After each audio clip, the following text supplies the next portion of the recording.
Hi, everybody. Welcome to Tea Time with Amy and Bev. Good day. I say good day loosely. Okay. Explain. So this Explain morning, yourself, Lucy. I figured it's a good opportunity for people to see what you do in your work style. So this morning, just before we got on, Freeman's getting ready to take off to go shooting and stuff, and I'm noticing I feel agitated on the inside, kind of irritated, and it's like I'm talking to myself, like, why do you feel like this? Why are you acting like this? Why are you behaving like this? And then all of a sudden, it hit me that abandonment, mother Mother effer. trucker. That's right. Abandonment because We love abandonment. It's one of our favorite topics. one of my favorite emotions that I didn't know that I had. No, I love it. Let it I come. mean, I kind of actually did know a little bit, but never thought about my dad. And I don't remember, but I know. I have knowing within inside of me. I have knowing within inside of me not wanting my dad to leave and still packing his stuff and going to me trying to talk to him. Yeah. You guys get to see me ugly girl cry. You're welcome. Yep. Wasn't expecting that. I was like, holy shit. Floodgates So we're have talking in opened. the living room. Go. I said the floodgates have opened. So let's Yeah. go. Let's go, sister. So we're in the kitchen and he's like, this is like a core. This is the core for you to remove because he said that's me keeping everybody away from me, which I always have Yeah. because I'm trying to keep my dad, which I know I'm an adult and I know that that's the I can't believe I'm crying on this, but whatever.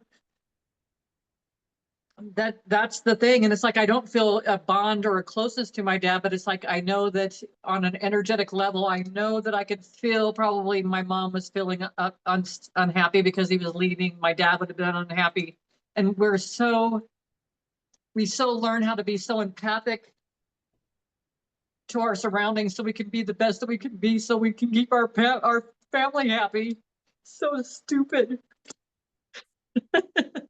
No, I just had this conversation yesterday. Took a friend to lunch, and I talked about this as well because the topic of abortion came up and family dynamics and how there are in her family and in my husband's family that a baby was born, but the actual parent, the father, in our case, in our side of the family, and I believe it was the father of the baby in her family, everybody's just acting like they're not the parent. So it's the grandparents taking care of it or the mom's taking care of it, but the other party of the child, the other parent of the child is like, oh, it nothing to do with it. And she brought it up on about her family. I'm like, it's pretty common. I said, because it's happening in my husband's family. But I said, I also have abandonment and rejection issues. And my biological father leaving and not having anything to do with me my entire life. I'm at 55 now. My entire life never has reached out or anything. I'm pretty sure I have two half sisters. In my world, I'm an only child. So but my entire life, like you said, I've tried to do things, especially toward men, teenage boys, right? High school, always trying to prove myself good enough for them to want to be with me. Yeah. Otherwise, they're going to abandon me. Once they abandon me, now I feel rejected and now I'm not good enough. And then the whole thing just spirals. That whole inner dialogue happens. And then the question came up. She asked me, well, she had said that her friend, similar situation, and decided to reach out and meet her dad. And she goes, and it was all good and fine. And she called it the honeymoon phase. She goes, but now the honeymoon phase is over with it. And now she's got all these questions happening inside. And so she's like, have you ever wanted to meet your biological dad? And I said, well, when I was younger, I had so many anger issues about it and about life in general that no, I was like, he don't want to reach out to me. He's not making the effort. Then fuck him. Really. My best friend growing up, her mom asked me, do you want to meet your biological dad? Basically, as a teenager, not throwing the F bomb out of respect, but basically told her the same thing. He's not interested in me. Why do I want to reach out to him? And then, so as we're talking about it, and I said, and because well, she had talked about her friend, and she said, now there's issues. Now, like the current wife of this man, is having issues with this daughter coming into their life, and like this whole upheaval is happening. And I said, exactly. Why do I want to create that? And not that it would. I don't know what would happen, but why would I want to put myself in that position to? I've had I have a great life now. I've had a lot of classroom experience of life beforehand, but I think about why would I want to go down that path and open up all those doors and possibly create upheaval in their life or discomfort, or what if he's I'm just going to throw this out as a scenario. What if he's a multimillionaire and they're like, oh, she knows, and now she's trying to reach out, blah blah blah blah blah, right? She just wants her hand in the pot. No. From my perspective, I was born into this world under the circumstances for me to learn to love myself, and that's the path I've chosen. And it doesn't matter who comes and goes into my life. I got here, my spirit got here, and this is my path. And this is the path I have chosen based on my choices. So I have come to,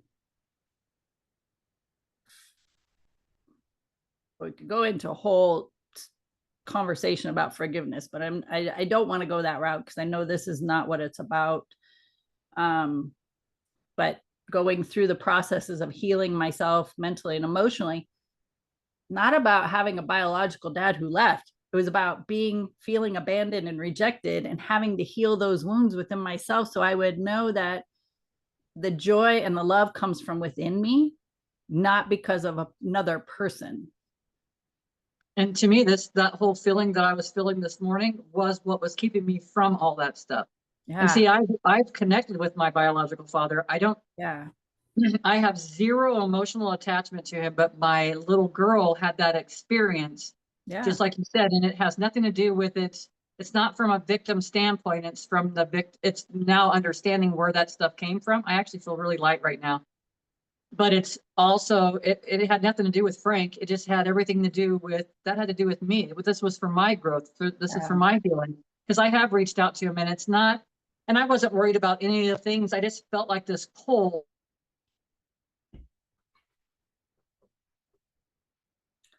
Well, dang. Yeah. And I've had conversations with him, but it's like, it's not, I mean, I have lots of questions. I want to do an interview with him, be like, so did you cheat on my mom? And how did you feel about that? How was your dad growing up? And did he do anything with you? And, I want to ask all these questions like a investigator to have understanding. Why? For my duality. So I have understanding about why the person was the way that he was. But I never missed him. I never missed him growing up. I don't remember ever having an attachment to it. Maybe I cut it off because of that moment. I don't know. But even having the conversations, like I've reached out to him a few times. He's like, okay, sweetheart, or he'll say whatever he says, and I'll get back to you. He never does. And it's like, he never communicated all these years. Why would I expect him to communicate now? How can I expect someone to have or to be the things that I think that person can be? Like, reach out, let's have conversations. You want to know about me? I want to know about you. He doesn't want to know about me though. He doesn't, because that's not an understanding. That's not where he's at. And that's okay, because I want to know about me. Before this even happened, I'm writing on my mirror in my bathroom. It's like, what if I was in Costa Rica by myself, anywhere? Let's just say that I'm anywhere in the world by myself. I'm in that space. Nobody knows me. I could go out and dance. I could go out and sing. I could start doing tarot readings. I could start doing all these things. But because there's a familiarity here of me, I reduced myself to that size. And it's like, I wrote on the mirror, it's like, no, nobody really knows me. Because I don't know, really truly know me. How could anybody else know me? Nobody knows me. So I'm going to sing and dance anyways. And then this emotional stuff happened. It just happened before I came on here. So it was like super fresh and super raw. And it's like so much, it's so, to me, this is the reason why I'm still here, that I never killed myself. It never worked. You know, we've talked about that stuff. I was a pill person and, you know, stuff like that, pills, and once tried to hang myself, but it didn't work out, thankfully, because I'm still here. Thank you, God. Speaking of which, I'm 2 nights ago, I know I'm off onto another thing, but it's all kind of connected. Not last night or the night before, so it would have been 3 nights ago. I'm looking for one of my dogs that ran off. And it's it's not a full moon, but the moon was up enough where it was bright enough. I had a flashlight in my hand. I'm walking around, and all of a sudden I'm looking straight ahead, and all of a sudden something hits my shin, and then immediate rattling. A Mojave green tried to frickin' bite me, and it didn't bite me. It's no longer in its current body, but all that stuff happened. You know, it happened, and it's like, holy smokes, that was pretty impressive. And that it's green too, and snakes represent transformation. And so for me, this has just happened. So it's all these things that we experience are leading us up. They're giving us like indicators, just like the person, your grandfather shows up smoking all the time, right? We're always getting information, support that's always there, kind of indicating what's coming next. And we're okay. It's okay. Yeah. I was listening to a podcast this morning with Greg Braden on Next Level Soul, and he was talking about I'm kind of going back to the baby, the being born into this world.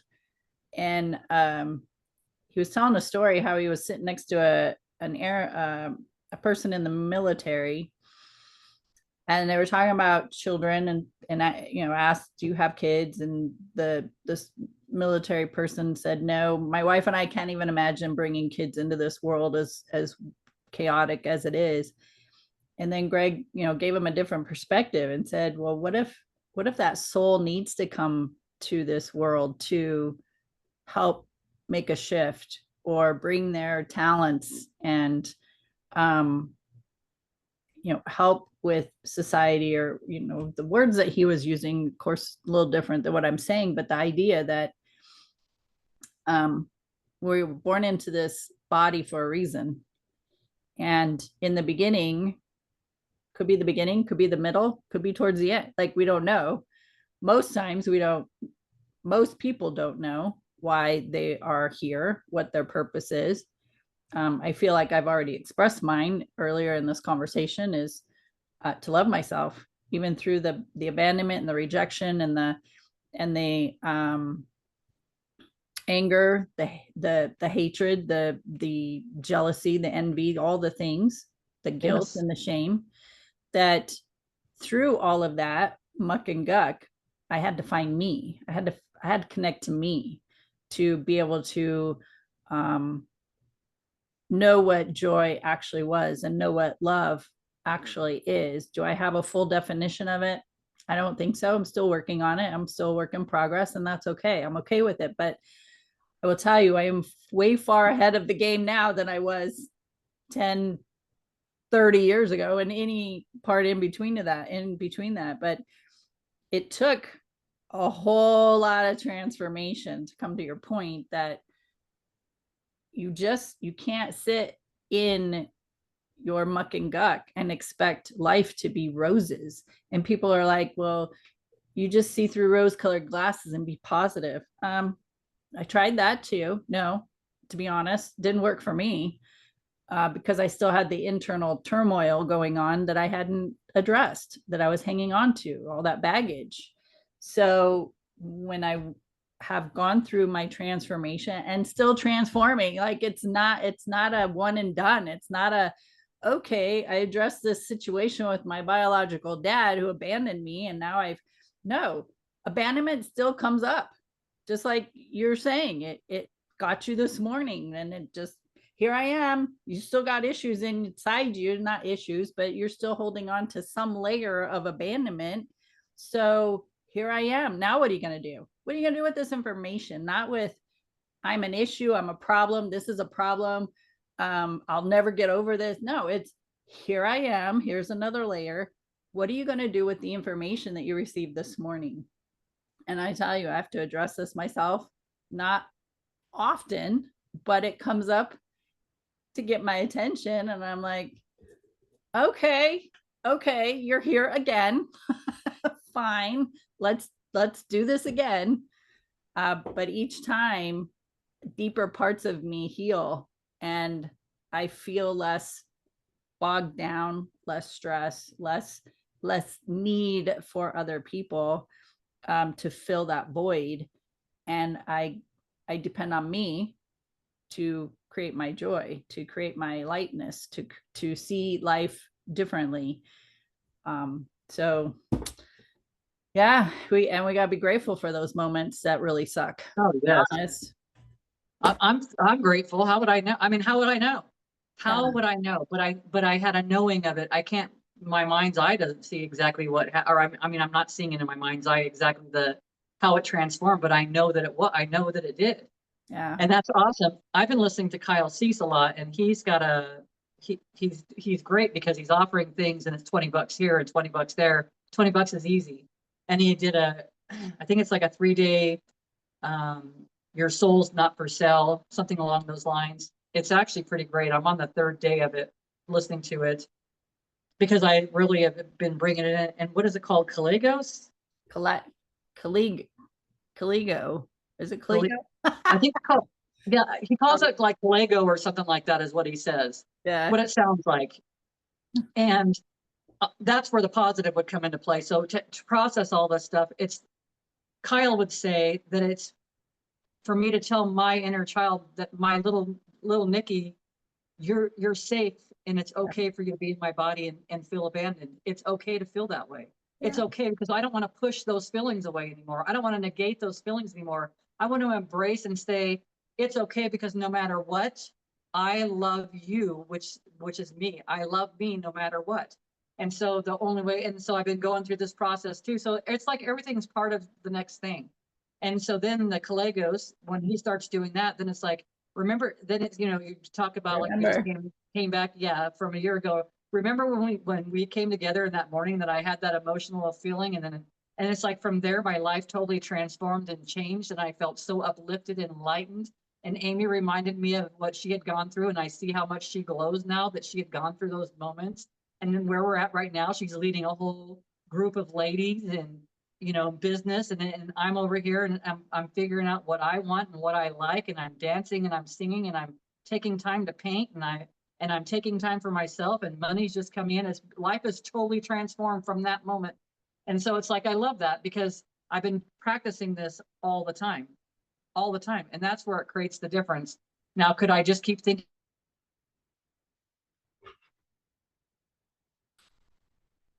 All right, slight pause. Are freaking positive.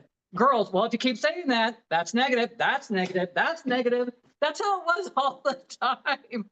But I didn't have to vocalize it on the outside. It was just for me to recognize these are ways that I can show up, or we don't have to. And and you are me, and I am you, and all my kids and family and Jim and Freeman, they're all me anyways. They're just another aspect of me standing in front of me, so I can learn and observe, and I can make a choice to be and show up differently. I don't have to stay the same way, because the same way ain't working anymore. And then when we do this transformational work within inside of us, then the collective is now feeling freer from abandonment. Then the collective is now feeling freer to be themselves. And now they're doing their own Legos, and now they're doing, you know what I mean? It's this whole process, and that's how we could see the whole process. And it's just totally shifting my gears. Totally shifting my gears. And he's funny because he always brings up the shift. Like we've talked about holy shift, and we might, might need some TP for that shift, whatever. There's just like stuff all the time. It's just funny. So it's just funny. It's just being lighter about things, because I've been serious forever. And I feel like that what we started with was the root cause of the seriousness. So serious. And everything you said about talking about growing up and the boys, because they were all boys, their attention, it was the same for me. And it's like, it's so fascinating when I hear someone else put words to the things that I've gone through, the things that I felt, because we feel so isolated because it was our situations. And let's be real, we're not going to go around talking about getting those attentions. That's not your typical conversation, but it's conversations that need to happen because we're not the only ones. And you know what? It's okay. It's okay for me to be promiscuous in my body. It's okay. It's okay for me to explore. It's acknowledging that we're fine just the way we are. And then not holding ourselves in this darkness this whole time, which I've been doing apparently forever. Yeah. What also came up to me was that possibility, not saying it is, but possibility that when he sees you, your actual dad, your biological dad, father, sees you or talks to you, he begins to reminisce in his head what transpired at that time and why he left, and then maybe the shame or the guilt that might come up in him. And so he's still hanging on to all of that. And every time, because I find this to be true in like friendships that I had earlier in life, I had to come to terms with a friendship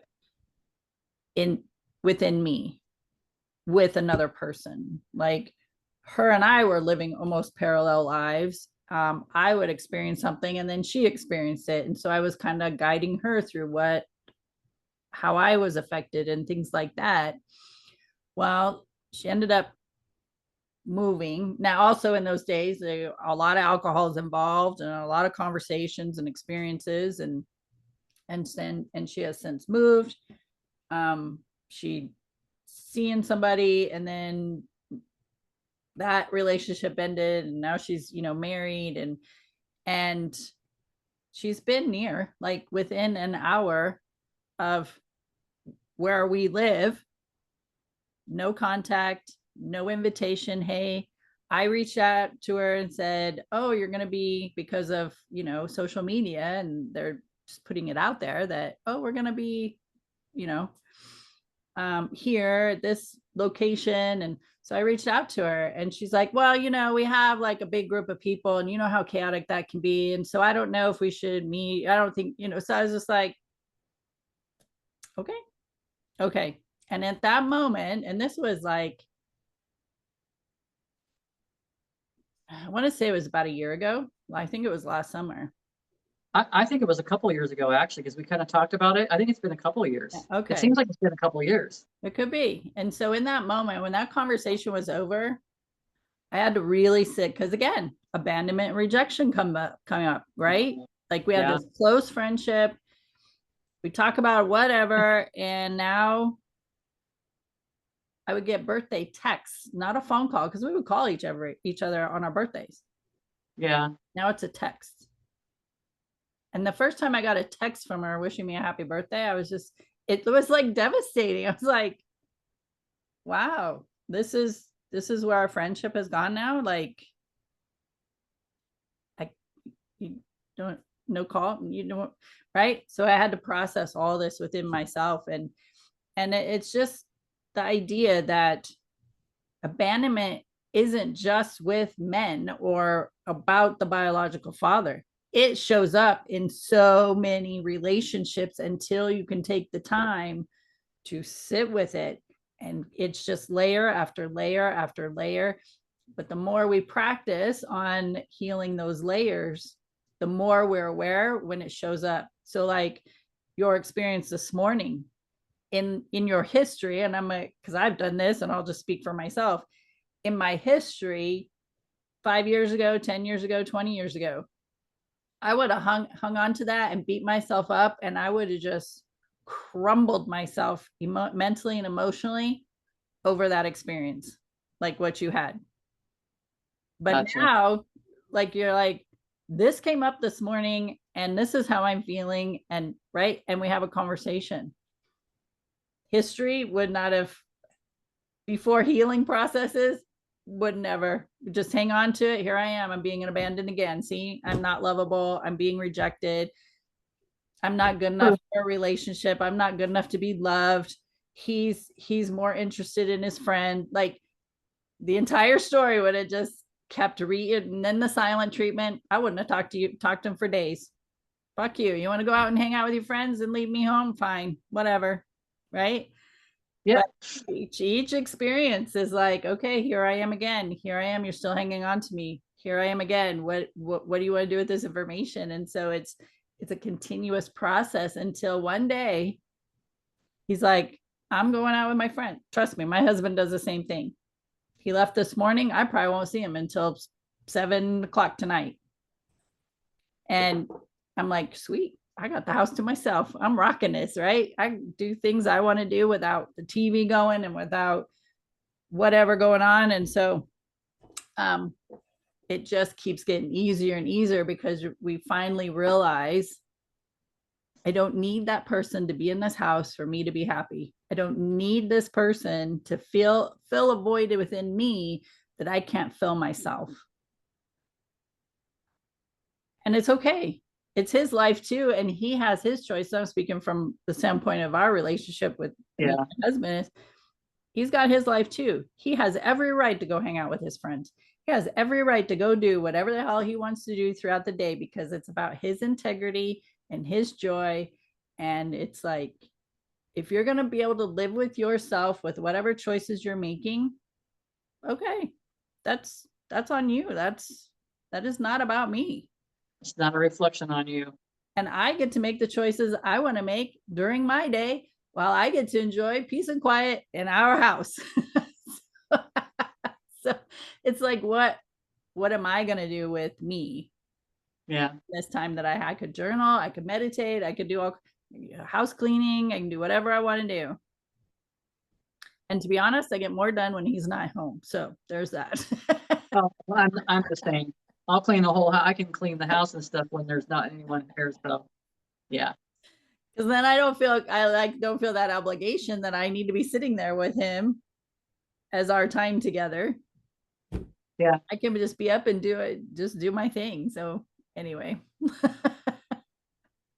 A lot of similarities, but yeah, totally. And then I would agree with you as far as my dad goes, and I think that there's just because I've learned how to express myself doesn't mean that he knows how to. Just because I'm in a space where I could do an interview with you neutrally and gain all this information doesn't mean that he's in that same space. Right. And also, it's just beyond all the words, just like my friend that I felt that abandoned me in April. You know, that was the end of that story. That was end of the book. That book was closed, put up on the shelf, and that's over. Not reading it anymore. I don't have to read it anymore. But that was an abandonment issue that kind of, it's like all of us is part of the journey. And does it always feel great? No. I mean, it didn't feel bad. It was an emotional release. I'm very thankful for that. I'm very thankful for that because it's like it gives me so much more understanding. And now that then it's processing it, like you said, it's just working through that, like not wanting to control things, because that goes back to wanting to control things too. Always trying to control myself.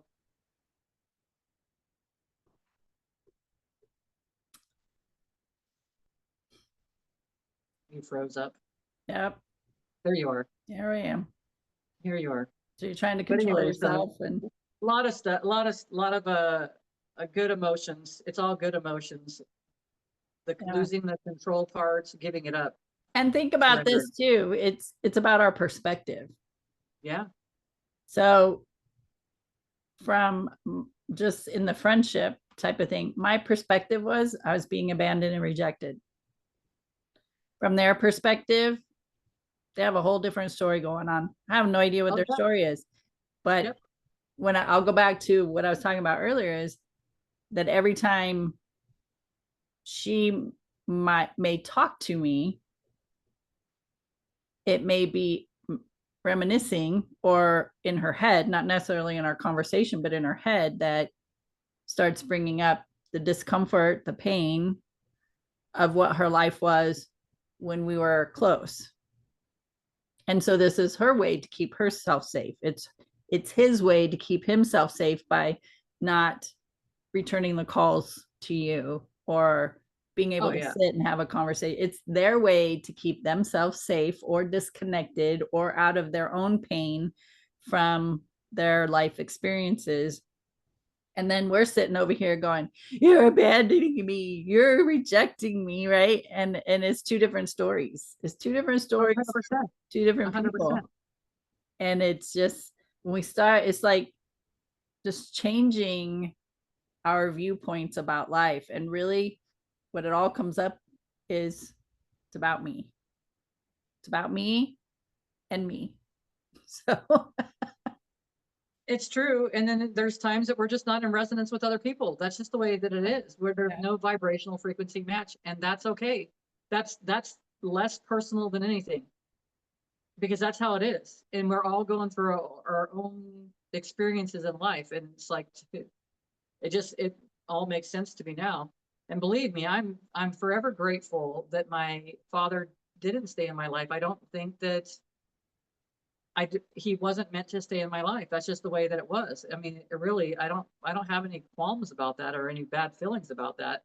I just know that he wasn't meant to be in my life, because that opened the doorway for more learning for other things. yeah, There was no more learning probably to be done in that situation. And I would probably still say the same thing, because there is the conversations, there is no conversation. And I'm okay with that. I don't feel the desire to reach out, and occasionally I will do it. And he doesn't, he'll just be very short, and we'll talk about that sometime, and then that's it. And that's okay, because that's just where they're showing up. But again, I just know that it's where we're at as far as frequencies go. We're not on the same frequency, and I'm good with that. yeah, I'm good with that. yeah.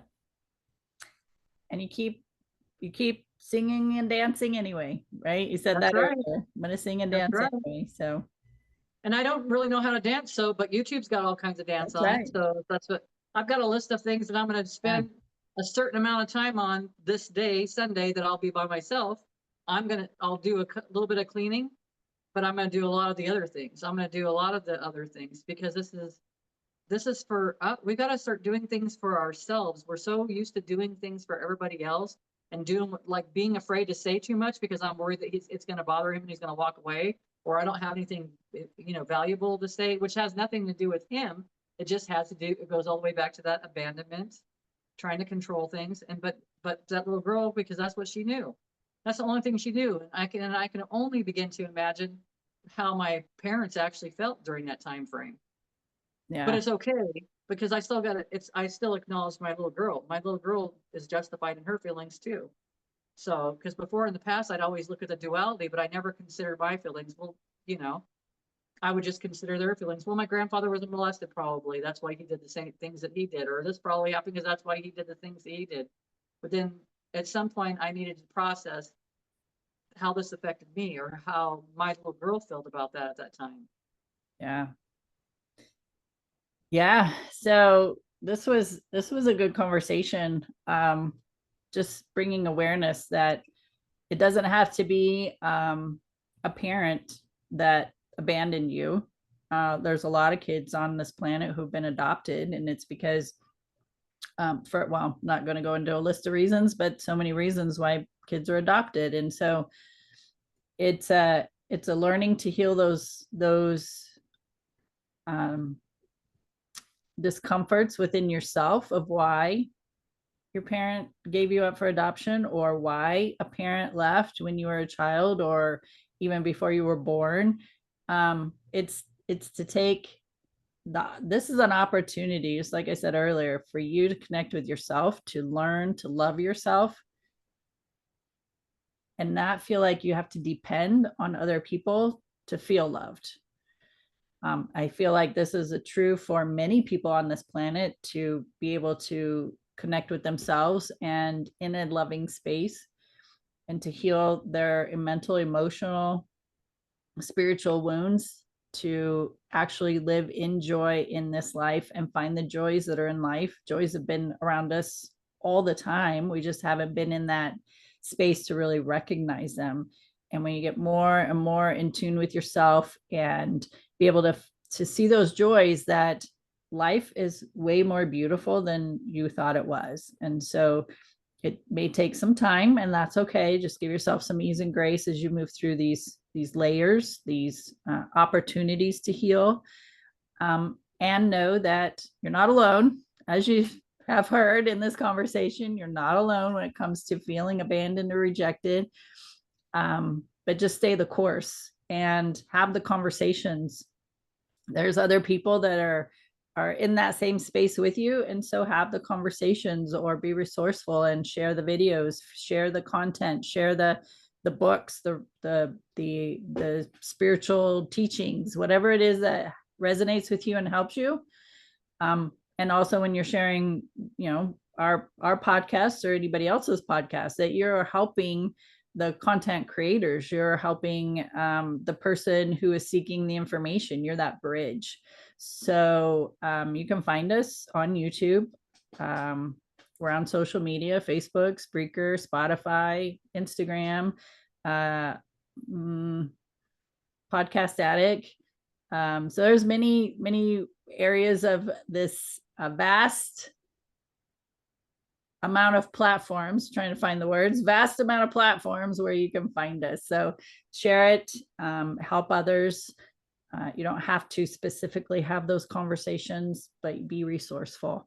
So with that, do you have any final words, Bev? I would just say, if anyone's out there struggling, or, trying to find different ways of processing this, and you're not finding anything online, we're always available. It's going to be available at certain times, but we can be available. So it's just making sure that people understand to reach out, because we came here to feel. We're in this whole suit that's nothing but an antenna. Yeah. It's picking up feelings and stuff all the time, and we're here for you. And thanks for being here for us. Yeah. So leave your questions or comments in the comment box, and we'll come back to them. And if there's ever any a topic that you would like for us to have a conversation about, then we're open for those suggestions as well.